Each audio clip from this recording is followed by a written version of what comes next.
Marzo si porta via lo stato d'emergenza per il Covid e aprile si apre con la prima manifestazione di grande rilievo per il Veneto. Scatta il 1° aprile Formaggi in Villa, che porterà il meglio della produzione casearia nazionale a Cittadella. Per 4 giorni, da venerdì a lunedì, la città murata sarà invasa da amanti del gusto che troveranno cacio per i loro denti.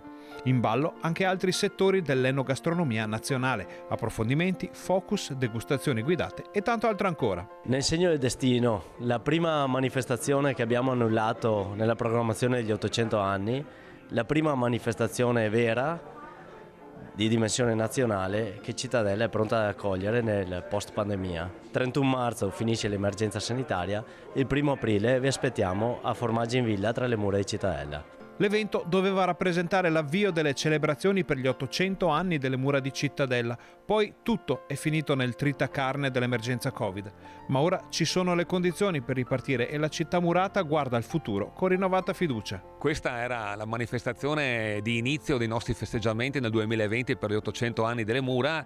Festeggiamo la dinascita, diciamo, del nostro territorio, quindi è una volontà di ripartire non solo per i cittadellesi ma anche per tutte le nostre attività economiche, perché comunque il flusso di persone che verrà a Cittadella, insomma, avrà la possibilità sì di assaggiare dei buoni formaggi, ma anche di fare acquisti nei nostri negozi e soprattutto di visitare Cittadella.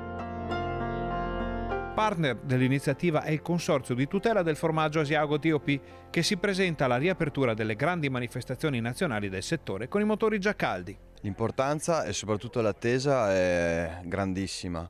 Sono 2 anni che questa manifestazione non può essere fatta per motivi che conosciamo tutti e siamo pronti a ripartire. C'è tanta attesa, c'è tanta voglia di iniziare questa manifestazione. Asiago è il main partner della manifestazione. Questo è un periodo molto complicato, tanto è vero che già con la pandemia abbiamo avuto molte difficoltà, soprattutto in tutti quei settori dove l'Asiago veniva utilizzato, per esempio nella ristorazione, piuttosto che anche magari all'estero. È stato un periodo duro dove le nostre aziende, i nostri soci che producono formaggio Asiago sono stati molto bravi.